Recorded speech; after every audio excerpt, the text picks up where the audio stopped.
Selamat pagi, Ibu Kiki dan teman-teman semua. Kami dari kelompok 6 yang beranggotakan saya sendiri, Mikala Kalista, Yeni Octavia, Margaret Angelita, Sharon Trivena, dan Stephen Darmawan. Pada kesempatan kali ini, kami akan membahas mengenai jurnal ilmiah kami yang berjudul Vaksinasi, Titik Bangkit Pariwisata Indonesia. Baik, jadi wabah COVID-19 ini diyakini muncul pertama kali di bulan November 2019 di kota Wuhan. Dan pada tanggal 2 Maret 2020, kasus COVID-19 pertama kali muncul di Indonesia berawal dari 2 warga negara Indonesia asal Depok yang memiliki riwayat interaksi dengan warga negara asing yang terpapar dengan virus tersebut. Dan akibatnya, pada tanggal 10 April 2020, pemerintah Jakarta dan beberapa kota di Indonesia mulai menerapkan PSBB, yaitu pembatasan sosial berskala besar untuk meminimalisir penularan COVID-19 di Indonesia. Dan dari PSBB ini membuat banyak sektor di Indonesia, termasuk sektor pariwisata, lumpuh dan mengalami penurunan hingga 97% devisa negara. Padahal sebelumnya, sektor pariwisata merupakan penyumbang devisa negara terbesar di Indonesia karena mampu menyumbang devisa negara lebih dari 19,2 miliar. Penurunan tersebut berdampak pada sektor pariwisata atau kegiatan keluar masuknya wisatawan dari dalam maupun luar negeri. Dan aspek yang mendukung kegiatan pariwisata pun terkena imbasnya yang mengakibatkan bertambah buruknya penurunan devisa negara. Seperti contohnya hotel, akomodasi, rumah makan, dan kafe yang ditutup untuk sementara waktu sehingga mengalami penurunan omset yang tajam. Bahkan, kegiatan MICE yang biasanya merupakan primadona dalam dunia pariwisata juga ikut ditunda untuk sementara waktu karena melihat kondisi virus COVID-19 yang memburuk. Dan juga berdampak pada tenaga kerja di bidang pariwisata yang mendapat ancaman PHK. Dilanjutkan oleh rekan saya, yaitu Margaret. Silakan. Selanjutnya ada peran pemerintah. Pemerintah memberikan beberapa program. Yang pertama ada program perlindungan sosial, program padat karya bagi pekerja yang bergerak dalam bidang pariwisata, serta penyiapan stimulus ekonomi bagi para pelaku usaha di sektor pariwisata dan ekonomi kreatif. Yang kedua, pemerintah juga sudah menetapkan protokol kesehatan berupa 5M, yaitu pemakaian masker, menjaga jarak, mencuci tangan, menghindari kerumunan, dan mengurangi mobilitas. Yang terakhir, ditambah lagi dengan dukungan dari pemerintah, di mana Menteri Keuangan sudah menyiapkan anggaran khusus sebesar 15 triliun untuk membangkitkan sektor pariwisata tersebut. Boleh di next.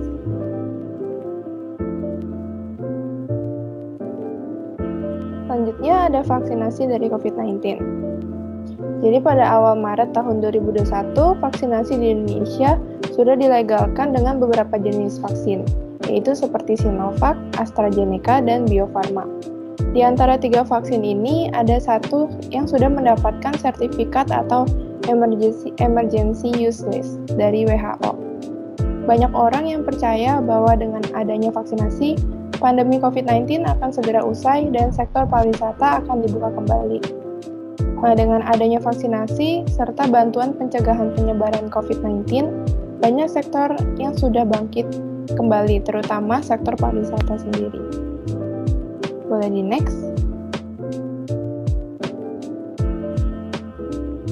Baik, selanjutnya itu untuk tujuan pembuatan karya ilmiah ini, itu adalah untuk mengetahui respon masyarakat akan dilakukannya vaksinasi COVID-19. Lalu kami juga ingin mengetahui opini masyarakat mengenai vaksinasi COVID-19 dan pariwisata. Kami juga ingin memberikan edukasi terhadap pembaca mengenai vaksinasi yang dapat menjadikan titik bangkit pariwisata. Boleh di next. Selanjutnya, metode penelitian yang digunakan dalam penelitian ini adalah pendekatan campuran. Menurut Sugiono, metode campuran merupakan perpaduan antara metode kualitatif dan kuantitatif untuk menghasilkan data yang komprehensif, reliable, valid, dan objektif. Berbeda halnya dengan menggunakan metode penelitian dengan menggunakan pendekatan kualitatif dan kuantitatif. Metode kualitatif hanya mengarah kepada satu individu atau suatu narasumber saja dengan melakukan proses interaksi secara langsung.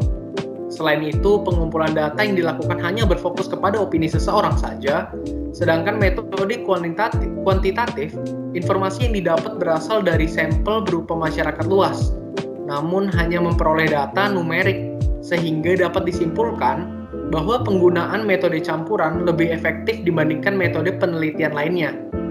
Karena selain memperoleh sampel dalam jumlah yang banyak, peneliti juga memperoleh opini yang valid dan reliable dari sampel terhadap vaksinasi COVID-19 dan pariwisata pasca pandemi. Instrumen yang kami gunakan untuk memudahkan perolehan data yaitu adalah Google Form. Google Form ini adalah sebuah layanan yang disediakan oleh pihak Google untuk membuat berbagai jenis formulir online secara gratis dengan tujuan untuk survei, tanya jawab, atau kuesioner yang bisa dikostum sesuai dengan kebutuhan.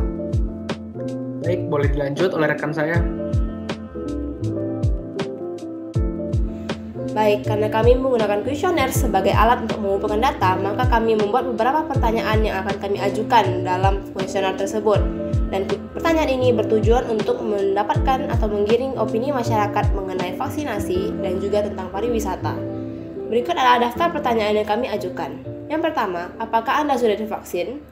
Kedua, jenis vaksin yang Anda dapat adalah Sinovac, AstraZeneca, dan lainnya. Ketiga, apakah Anda setuju dengan adanya vaksin? Jika setuju, mengapa? Jika tidak, mengapa? Kelima, apakah Anda merasa aman setelah divaksin? Keenam, apakah Anda memiliki ketertarikan untuk berwisata setelah divaksin? Ketujuh, apakah Anda merasa bahwa vaksin dapat membangkitkan kembali sektor pariwisata? Delapan, apakah menurut Anda setelah divaksin kita dapat keluar dengan bebas? Jika setuju, mengapa? Jika tidak, mengapa? Kemudian setelah kuesioner dibagikan dan kami mendapatkan respon dari masyarakat, kami dapat meringkas bahwa 62,8% responden sudah divaksin menggunakan vaksin Sinovac dan AstraZeneca, sementara sisanya belum mendapat atau belum divaksin. Kemudian mayoritas responden setuju dengan adanya vaksinasi COVID-19 dan setuju bahwa vaksin COVID-19 dapat meningkatkan kembali pariwisata Indonesia. Namun, 67,4% responden berpendapat bahwa biarpun mereka sudah divaksin, mereka tidak dapat keluar dengan bebas, karena vaksin hanya untuk meminimalisir penularan dan meningkatkan kekebalan tubuh kita terhadap virus COVID-19. Oleh karena itu, protokol kesehatan di objek wisata dan tempat-tempat umum tetap harus ada dilaksanakan. Baik, bisa di next. Oke, untuk kesimpulannya, dari respon kuesioner yang sudah dilaksanakan, dapat diambil kesimpulan bahwa sebagian besar dari masyarakat Indonesia setuju dengan adanya program vaksinasi. Vaksinasi membantu kita untuk membentuk imun terhadap virus COVID-19 yang nantinya berkembang menjadi herd immunity yang dapat membantu kita untuk memerangi pandemi ini. Namun masih ada masyarakat yang menolak program vaksinasi karena mereka masih kurang percaya dengan vaksin yang dikembangkan, karena seperti yang kita ketahui, vaksin memerlukan pengembangan yang cukup lama. Namun, vaksin COVID-19 ini selesai dalam kurun waktu 1 tahun, sehingga memunculkan keraguan pada vaksin ini dan ketakutan dengan efek samping yang mungkin ditimbulkannya. Seiring dengan berjalannya program vaksinasi, industri pariwisata juga mulai perlahan-lahan bangkit dari tidur panjangnya. Banyak usaha-usaha wisata yang bersiap-siap untuk menyambut era new normal, di mana banyak masyarakat yang berminat untuk berwisata setelah divaksin. Namun, mereka tidak menurunkan kewaspadaan mereka dalam pandemi ini, meskipun sudah divaksin.